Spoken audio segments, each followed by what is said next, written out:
In this episode, I'm with Pete Pisani, also known as Pistol Pete. He's a global performance director for all of F45, and his job is to make sure that every F45 studio excels in the sales and performance department to make sure that they continue to grow as franchisees. People that are successful, they're willing to express a lot of the time. They're willing to help and aid. It's just we have to drop the egos, humble ourselves a little bit and say, you know what, I'm dropping the ball here. XYZ Studio is doing great. I'm going to reach out to them. We're going to cover a lot today. As I've learned, Pete really understands the business and does his job extremely well. You have to learn how to capitalize on the small things throughout the day. A lot of F45 franchisees have claimed that he's the reason they become so successful in these areas. And now you're going to be able to learn from him too. It's that ugly W word that everybody tries to avoid. It's called work. What's up, everybody? Welcome back to another episode of the GSD show. And this is a raw episode, a raw, GSD raw. As you know, we have very many different types of shows here on the GSD show. We have bites, talks, stories. We've got behind the scenes. We've got how-tos, pros. This is our raw. This is where I sit down with somebody that's an actual studio owner that's really, really good at what they do. And they can bring strategic stuff to the table so you can learn how to do it. And guess who I got here today, guys? I got Mr. Pistol Pete. Current sales performance director for F45. What's up? Mike, thank you so much for having me. I really appreciate it. Can I call you Pistol? Yes, absolutely. The problem with the name, so I always took social media as like this kind of passing phase. And so when Instagram came along, I thought this will just be some kind of kids thing, will last a handful of months, won't really be anything that I'm going to worry myself too much about. And I was a big Pete Maravich fan, and so I'm dating myself. But he was a basketball player in the NBA. I'm dating myself because I know. Well, easy enough. I mean, but I loved him when I was growing up. I used to watch his VHSs. I used to watch kind of how he used to play and how he would handle the rock. And he was like my hero for the longest time in the league. And I was just like, I always wanted to be Pistol Pete, Pistol Pete. And then naturally, I had the opportunity, of course, from me playing basketball throughout grade school, high school, into college and stuff like that. My friends would always kind of reference it. And so it's not that I gave myself the nickname, I just always wanted to be Pete Maravich. Yeah. And so lo and behold, that's how I kind of got. And the funny thing is now there's people, because of the demographic, they don't know Pistol Pete Maravich. And you're Pistol Pete to them. Exactly. This guy stealing your stuff. I would never claim that from that legend of a man. But yes, absolutely. Got it. Awesome. All right. So you're the current sales performance director for F45. Yeah. F45 is huge. How many franchises do you guys have now? Gosh, you know what? We give a nice round number like 1,800, but 1,800? Every month we see close to 70 to 100 new. I know that it's the goal now, right? Yeah. You guys want to add about 100 a month, right? Yeah. Which is incredible. No, it's been a blast. It's been honestly, it's been so quick to the sense that we're making sure that we have the right people involved, the right pieces involved to make sure that these guys are set up for success. Yeah. And so naturally, kind of how I gravitated into this role. Don't get me wrong, I didn't see this in the kind of immediate future, but if anything, it's been a blessing in disguise in a lot of ways. That's awesome. Yeah. So this is the second time I've gotten to meet Pistol now. The first time was just a silly scene. I'll walk you through it really quick. So you were in the casino. I was with Kelsey, you, McKenna, right? And then Victoria. You had an entourage. Yeah, I was with people. That, yeah. And then all of a sudden, Victoria's like, "Oh, that's Pistol Pete, the guy that, they got this new sales performance director." And I go, "That guy right there?" She's like, "Yeah, you were in walking distance. You were like 30 feet away, standing still." So I'm like, "All right, I'm going to walk towards him." As soon as I started walking towards you, about halfway there, you started walking. And you were walking at the same pace, so I had to step up. And then you started stepping up. And you didn't go in a straight line. You were zigging and zagging through the casino. And I was at one point like, I'm never going to catch this guy. And I feel like an idiot, so I'm just going to stop. But I was so far into the chase now that I didn't want to go back to my team because it's going to take me as long to get back to that. So I just kept chasing you. And then finally you stopped. Yep.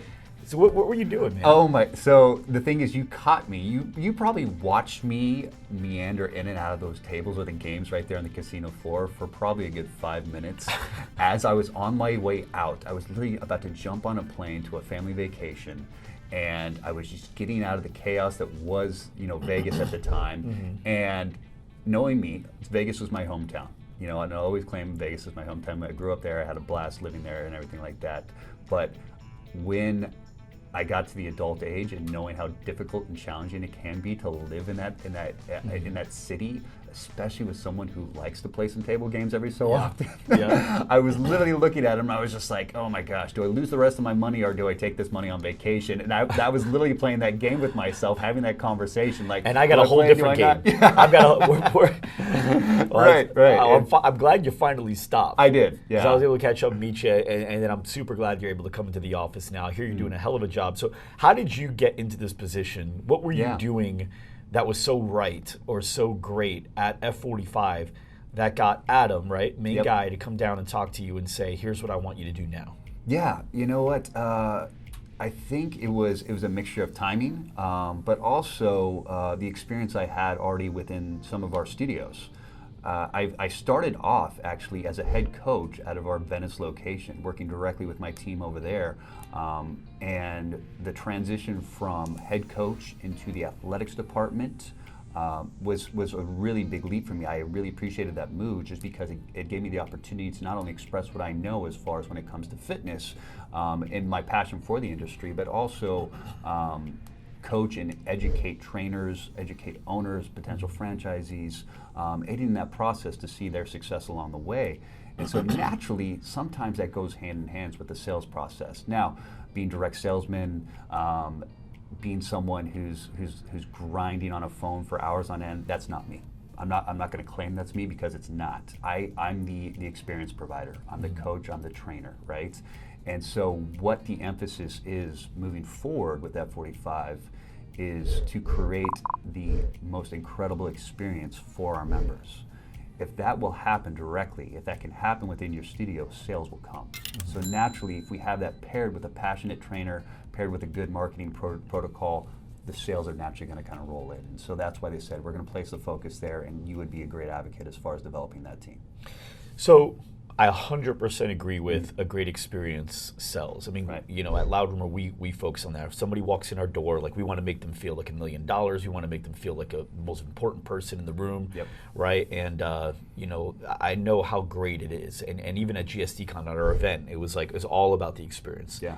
So I'm 100% sold on experience is important, Right. Widely important. Okay, so how do you take the person that's, let's say, a passive person? You take my wife. Yeah. My wife is a very passive person, meaning if you don't ask her to join, she won't ask you to join because she feels like she doesn't want to disrupt your flow. Yeah. She won't. She'll just walk sure. out. If you let her walk out, she'll walk out.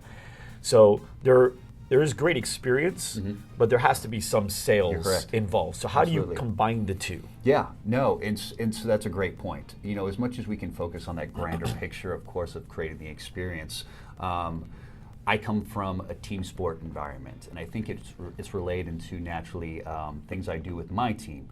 At our Venice studio, our West Hollywood studio, there's always that great communication that we have amongst our team. And so naturally, in any team sport, we know our job duties, right? The quarterback, right? What do they have to do? They have to bring in the play. They have to kind of do the leadership. They have to conduct the play. They have to make sure that people are doing their jobs. Wide receiver, they go out, they catch the ball, they potentially might pass, they might have some other responsibilities. But am I going to go ask my wide receiver, or I'm going to ask my quarterback to go play defense now as a linebacker and go take people's heads off? No. Right, so naturally, there's a good sense of communication, and there's a good sense of what's my job title and what do I have to do and what do I have to do well, right? And so naturally, what we would expect is, of course, that experience piece being there, but also our sales managers and our membership managers communicating directly with the team to making sure that 7-day process is fulfilled, and we're doing our touch points along the way, and we're making sure the individual is getting everything that they can out of that experience for that trial period to naturally convert into a membership where we can ask the question after 6 to 7 days. Makes sense. Yeah. Okay. Yeah, one of the things that what you said, totally agree. Like, everybody's got to be playing. You got to be playing your position at the highest level. And for everybody listening, this is super important too, because if you hear it the way you want to hear it, you might hurt your business. If you hear it the way Pete's saying it, the way I know he's saying it, you'll be able to run it perfectly. So, a kicker on a sports team, right? Yep. He's not in charge of tackling anyone. Right. That's not what he's there for. But if he kicks the ball, and then that guy goes and starts returning it in his direction, what's the kicker got to do? He's got to tackle. He's got to tackle him, right? Yep. And so no matter what your position is, your job is to win the game. Absolutely. And if you have to get outside of your position occasionally here in order to get it done, you got to get it done, right? And so I don't care if you're an instructor or if you're front desk or whatever you're doing at that studio, if there's a prospect there, your job is to deliver that experience, and your job is to ask the question, you going to work with us? You going to work out here? Absolutely. Jobs to do that, right? Yep. Because a lot of instructors, they don't like to do that. It's tough. It's tough for them to get that question out. You're completely correct. But you have to know when to put on, I think, those different hats throughout the entire gamut. I mean, from a trainer to a sales manager to a head trainer to an operator, you want to be able to be a little bit versatile. You know, honestly, specialist in this business, it's going to be tough to find. And the last thing you want is to kind of have someone just solely focus on those things. Don't get me wrong. To my sales manager, would they be able to step in and instruct a great class? I would think so. Right? Would I ask them to do that on a regular basis? No. Yeah. Right? Can I ask my trainers to say, hey, where are they along the process of the trial? Have they been having a great experience? Have you asked them? Have you asked them as far as, hey, what do you consider membership? Have you looked at or have you had that discussion with our sales manager? So naturally, you want those people to actually be spread across the board when it comes to the details. But if anything, they still know their lane. Yeah. Got it. What are some things that you think you've either implemented or you've elevated in regards to experience to make sure that the prospect is a lot further down the funnel in that buying process because of that one or two things? Yeah, I think it's being prepared first and foremost, and incredible time management. There's a few things that go hand in hand. I grew up as a Boy Scout. I'm an Eagle Scout, and there's the Boy Scout motto is always be prepared, right? And so naturally, we want to have the confidence to get to that place where we can make the sale, know our information, be super knowledgeable on everything along the way. And what we do with anybody that comes into our team, we onboard them to a process where they feel completely set up, they feel confident what they're delivering, they know what they're doing, and if anything, they know how to transition and get that person into our doors for the long term. How do you make sure that happens every time? Yeah. So Joe and his cousin Chris get the same experience when they talk about it later. Right. No, you're completely correct. Now, and that's the thing. So speaking from a sales manager point of view, our sales managers have incredible time management skills, right? They have incredible communication skills all the same, right? They have to be able to establish a relationship, establish that rapport right from the get-go. We ask all of our sales managers to put any potential trialer on the phone. Okay. I know that can be challenging in this day and age, right? And don't get me wrong, sometimes it's a simple text message, sometimes it's a simple email to get somebody in the doors, but naturally we want to create that rapport, have that engagement, create that energy sometimes that you get from a face-to-face interaction. And so what our sales managers do so well is they understand, like, it's going to be a volume game to making sure I'm capitalizing on every lead that comes in, but I'm staying in front of them as soon as that lead clicks over, right? I know to make a phone call, I know to reach out again at a certain time, I know to shoot out a text message, I know to shoot out an email. So that lead doesn't go cold, of course, but at the same time, they're doing that same process throughout every lead that kind of gets generated through our system. I love it, man. Yeah. Now, it goes hand in hand for our trainers, okay? They are educated from our sales managers on who's the potential trialer that's coming in, what injuries they might have, where they at in their health kind of journey. Have they done any kind of HIIT style workouts? So they are provided that information, so that first impression when they walk through the doors, you know, anyone from Sally who's you know never touched a weight in her life to Joe who's a tenured CrossFitter who's trying to make a change, right? They know how to bucket these people, and they know how to make that engagement, and they do it with a smile on their face, so they know how to create the experience for that entire trial period. I love it. Yeah. So what do you think is going to be your biggest challenge as a sales performance director? Because ultimately you're in charge, you're accountable to putting systems in place and then also training the F45 studio owners, or at least the ones that are coming on board, right? Yeah. Them to, like, equal to the ones that are active, or just the ones that are coming on board? Correct. Yeah. My problems are 1,800 plus studios. That's my portfolio. Yeah. Now, I'm not going to say that's all my portfolio. I have a great and incredible team of performance managers. Okay. How many? Roughly right now, 15. Okay. 15. Now, Is that fairly large portfolios for all of them? Absolutely. And are we developing that team? Are we still bringing on critical resources to add to that team? For sure, absolutely, and we'll continue to do so. But these guys are the jacks of all trades. They're the A-team when it comes to knowing how to run a studio.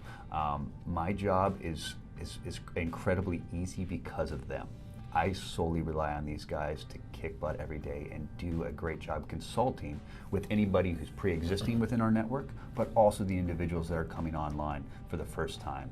We grab them from the infancy, from that lease being signed, into them establishing their team, how to set up their operational capabilities, setting KPIs for all these individuals, going through the sales process, getting reps with sales managers, getting reps with trainers. They do all of it.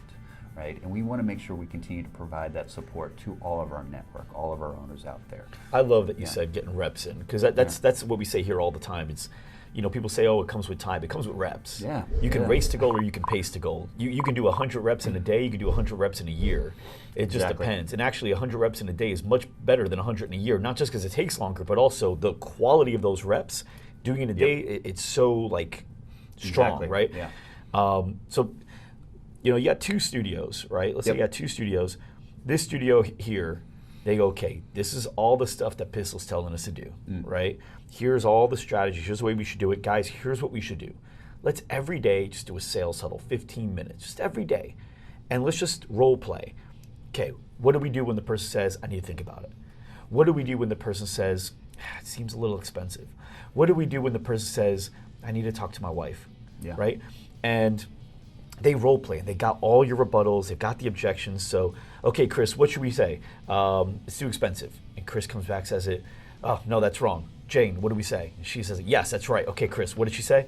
Yes. And we do that every day. Yeah.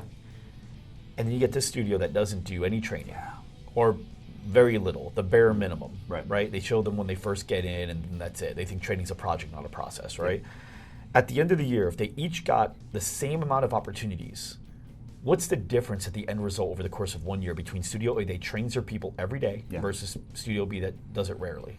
You know what? I would love to say that they both excel, but that's not the case. And I think, honestly, it's something that's simple and so kind of digestible. We can speak about it, right? It's that ugly W word that everybody tries to avoid. It's called work. Right? And sometimes putting in the hours, scheduling your time to do so, have those huddles, go through the process with your team. It takes time, it takes effort, and there's just people that, you know what, they can either be their biggest fan or their biggest critic. Right. And so naturally, when these sales managers, you tell them, okay, we're going to work through these processes, and they just like, you know what, I got it, and the ego gets in the way, and they're like, you know what, I'll just kind of work through the process with my first 100 leads. It's like, then you're just shooting yourself in the foot. Really, it's like you want to get 100 of those conversations out of the way before you talk to that first potential lead, right? Because that's money, right? At the end of the day, that's costing you. Of course, you want to see the fulfillment of that lead. So naturally, if you're not going through the reps on a regular basis and applying what you've learned and what you've trained yourself to know, you're going to see some pretty tough times. You want to know the funny thing is? Let me know what you think about this. For everyone watching right now, everyone listening that goes, sales training every day, that's 15 minutes of role play, man, that can be a waste of time. Maybe we do it once a week. Maybe we do it every other day. Okay, well, here's the thing. You're wasting the time on role playing anyway, because you got Studio A and Studio B. Right. They both, let's say, did 50 pitches a month, right? 600 by the end of the year, okay? Now this studio, on top of that, did some role playing every day. So maybe they did 4 or 5 pitches in the morning to kind of break it up, okay? At the end of the year, they probably closed 3 times as much business as you did. Sure. So the 1/3 that you closed was actual, according to you, not wasted time. But what about that 2/3? That was role playing anyway. Yep. You were practicing. The only thing was, you were practicing the wrong stuff. Yep. And you got really, really good at doing it wrong. Yep. Everyone's using a script anyway, right? For sure. Because if you were to, you may have your scripts. This is what you say. This is how you do the tour. This is how you present the pricing. This is how you overcome that objection. Here's a script. I don't want to use a script. I don't want to use one because it's inauthentic. And then guess what? You listen to all their calls or all their pitches. If you record them, they're all saying the same stuff every time anyway. It's just the wrong stuff. Right. But they're using a script anyway. It's just not premeditated. Right. You've thought it out, right? Exactly. And so when people tell me they don't have time for sales training, it's like, you're going to do sales training anyway. I don't have time to practice role playing. You're going to do it anyway. Yeah. You're just going to do it with the end result of less money at the end of the year. Exactly. Might as well spend your time, right? We understand how to monetize time, for sure. But at the same time, spend your time, the ones that aren't costing you $1, to go through those hurdles, right? Yeah. See how you can kind of struggle through the process and kind of fine tune it during that time versus, okay, we spent the marketing dollars, leads are coming in, and you're just shooting yourself in the foot, and $35 walks out the door, $35 walks out the door. It's just you're just doing yourself a huge disservice. We've done this here. Actually, we did it recently. We will call studios, and we'll have a bet. It's called If I Had a Nickel. We'll see how long it takes us to get to $1. Yeah. The last time we made 21 calls. 20 of them lost the sale. 20 people out of 21. We weren't tough. We weren't playing tough. 11 didn't even answer the phone between 3 to 4 o'clock on a Wednesday. Oh, wow. 11 of them didn't answer. Of the ones that did answer, you're talking, it's people that, 2 people answered, Trevor. One person just said his name, Trevor. Another person said her name. I can't remember her name. She just goes, "Hi, this is Bob." And I'm like, "Yeah, is this studio?" And she was like, "Oh yeah, sorry, I'm the owner." And I'm like, "Okay." And then the other ones, I told them, I'm like, "Yeah, me and my wife want to join too." And they were like, "Oh, that's really great." I was like, "Okay, cool. Well, she'll be home in a bit. Can I just give you guys a call back?" "Yeah, that's fine." They never asked my name. They never asked my wife's name. They never got my number to call me back. Nothing. Right. And only 2 of those 20 that missed even called back. Okay, so it's something as simple as that, though. Simple as that, but what do they blame? They blame the marketing. Yeah. We need better marketing. We got bad leads. Man, I was the great lead. I was 2 sales in 1. I called you. Right? I called you. That's not even an outbound. Right? It's an incoming. Yep. You can't even close that, right? So I think a lot of people are always looking for something to blame. Yeah, for sure. The difference between great people and everybody else, right? Everybody else, and you probably see it with regular people too, when things are going great in their life, it's because of me. Yeah. I did all the work. Yeah. When things are going bad in their life, it's because of this, it's because of that. I need better people. I need a better location. I need better marketing. I need better this. But then if it's someone else, right? Great people, they give the right recognition. But people that everybody else, they see somebody else doing good. Oh, well, it's easy because they got a great location, or because they got that, or if I do good, if I had that too. And if they do bad, well, because they're lazy, they didn't do the work, right? So it's like a lot of people just have a really poor mindset for entrepreneurship and building a business. If everyone could really start shifting that stuff around and really taking, like, there's a really great book called Extreme Ownership. You ever read it? Yeah, love that book. Great book. If you just take ownership in absolutely everything, you'll never blame anything again, and you'll find out that there's a lot more gold in your bucket than you think. Yeah, no, it's this consistent education, right? Providing that information and letting them know, hey, you got to be on your toes, right? Yeah. Always be ready for these scenarios to kind of pop up, because that's what people do. You know, at the end of the day, don't get me wrong. It's like as much as we love seeing success within our studios, we got a lot of fingers that are pointing at us saying, hey, why aren't you helping out? Why aren't you doing this? You guys were the beneficiaries. Why are you not going through the growing pains with us? It's like, because we instill in you entrepreneurship. We want to see your studios grow. We want to see you guys flourish. We really do. I mean, honestly, it's like you represent us at the end of the day in every so way. And naturally, we can do as much as we can, but you have to learn how to capitalize on the small things throughout the day and apply it.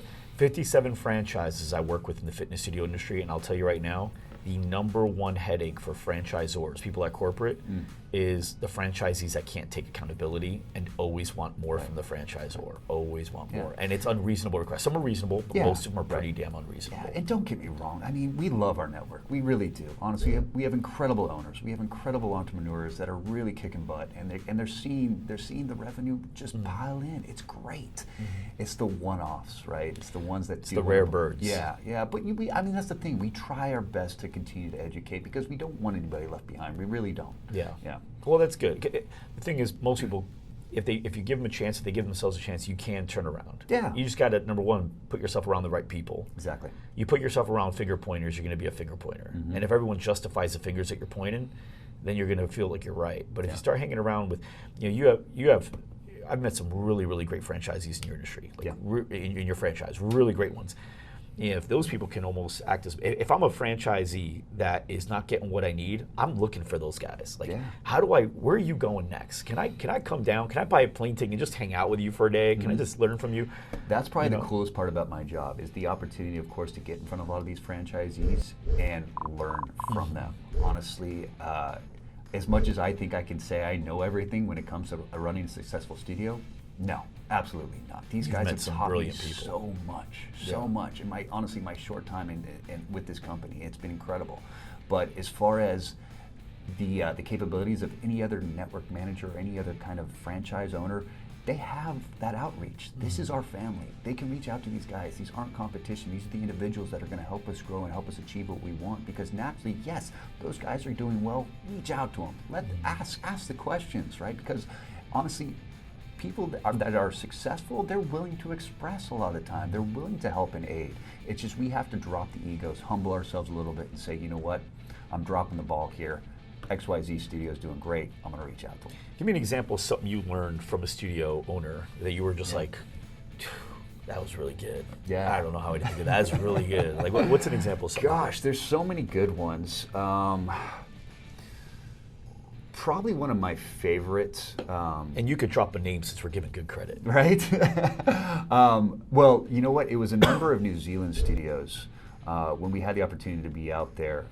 Honestly, what an incredible culture New Zealand is. And really? Honestly, the community out there, it's insane. Honestly, some of my favorite people I've ever met on this F45 specific or just New Zealand? Well, we spent a lot of times in studios.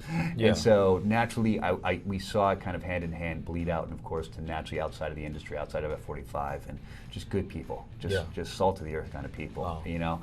And, but the recognition that they did with members from just so an attrition standpoint, they provided them with jerseys or T-shirts that said 500 Club, 200 Club. Is that classes? Like how many classes? That's pretty cool. And you know, you got that painted. How do you leave that? You got that painted on the back of a shirt, and somebody's in class and seen that. And you're like, oh my gosh, you can see the results. You can see how it's I can see this guy's a champ here. This guy's put in 500 classes, right? Or more. And they look the part too, though. They're like, oh my gosh, they look fit. They move well. Why would I not say yes to this? That's pretty cool. So it's just an act. That is really cool. And then, so and of course they're proud to wear them to class. Like I would want to. If I had a 500 Club jersey, I'm wearing that to class. Exactly. That's a cool idea. So is that something you guys are now making, like a F45 global thing now? Yeah. I honestly, those little nuances, I've seen their praises, but naturally it doesn't fit within the regulatory bodies of our uniforms and stuff like that. But of course, we love to see that stuff. We love to see those developments. We behoove any of our franchisees to recognize those individuals too. That's really cool. If it's not a T-shirt, if it's a board or something like that, hey, have that in your studio. Attrition's a big deal in this industry specifically. Like retaining members is tough just because there's so much else out there, and let's face it, we're dealing with the average person out there just doesn't commit to fitness. Correct. They really need that community, that push. You guys do a good job of it, but even if you do a great job of it, you're not going to keep a lot of people. It's so true. And that's why we place such an emphasis on the experience in our classes. What we're trying to really bring back to this industry is this notion of empathy, which I think almost kind of gets lost sometimes, especially because of the disconnect with the internet and with social media. We don't have to have that direct interaction anymore, but for our trainers, they know how important it is to retain these people and to see them through their goals, is to put themselves in their shoes and say, hey, I'm here for you along this process, and I want to aid and support through the entire way. So really honing in and making sure our coaches, anybody that we bring into our studios, has that empathetic vibe versus just separating themselves and being like this figurehead that sits out there with their microphone on and conducts a class. So that's why we really put a huge emphasis on that. That's awesome. Yeah. Before we sign out, I want to ask a really great strategic question I think could be helpful for everybody. Yeah. So what's one thing that you wish studio owners, not just F45, outside, just the world, right? Everyone that's wanted to help this world get in better shape. For sure. What's one thing you wish they really practiced more of? You really knew, like, man, if you could just really understand how important that piece is and practice that piece so you can get good at that piece, your life would be this much easier, 10 times, 5 times, whatever it is. What's one thing? So for all my franchise owners, it's the human capital, but not only the human capital, but the way that they communicate with their team. I love my girlfriend. She's an incredible human. She's my backbone, my support. She's seen me honestly through so much, but I rarely get to see her because I work so much. Because I'm involved with my F45 family, right? Those relationships, they're established. I love them. I like everybody that I work with. Everybody that's involved with my team, there's this bond and there's this interaction. If you can't have that relationship, you can't create those bonds within your franchise or within your space, it's probably gonna be really tough to go to work every day. It's gonna be a struggle because I gotta talk to that person again today. I gotta communicate with that individual. So I think it's this unbridled kind of like, this is a safe place. We can communicate, we can continue to nurture each other and support each other, but make sure we're doing so in a way that's gonna be fulfilling to the studio. So I think human capital, being surrounded with people you love and you like, and then naturally communicating and learning to kind of communicate better with each of those individuals. That's awesome. So for everyone listening, there's some really, really great books on this that you may like. One of them is Emotional Intelligence. It's a really great book on that. How to Win Friends and Influence People. It's another really great book by Dale Carnegie. Leaders Eat Last is another really great one by Simon Sinek. I gotta read that one. He also wrote Start With Why. A lot of people know that book. Okay, yeah. But he wrote Leaders Eat Last as well. And then Multipliers by Liz Wiseman. Have you read that book? Great book, yeah. What a great book on leadership. But if you can, if you're really, to be a great leader, to be even a good leader, you've got to be a great communicator. Yeah. And if you can communicate well, at the end of the day, as a fitness studio owner, you're leading, and even your people are leading. They're leading the classes, they're leading everything, right? So, but Multipliers is great because you have to learn how to multiply that leadership. So the people that you've chosen to be leaders at your company can also begin to be real great leaders as well. Correct. So those are really great books, guys. We put them up on the screen for you. Hope it was valuable for everybody watching and everybody listening. I hope you had a great time like I did here with Mr. Pistol Pete. Thanks so much, Thank man. you, bud. It was really I appreciate a pleasure. it. And if you really, really like this episode, go ahead and like us, go ahead and comment, subscribe to our YouTube channel, subscribe to us on iTunes, leave us a review, do all that great stuff. And also, if you have any questions, you can give us a call at 480-567-9794. Again, that's 480-567-9794. Thanks so much, guys, and we will see you in the next episode. Thanks for watching. If you like this episode, make sure you subscribe to our podcast on iTunes, Spotify, SoundCloud, Google Play, or YouTube. And to watch more episodes and get exclusive links from each episode, go to gsdshow.com. Again, that's gsdshow.com.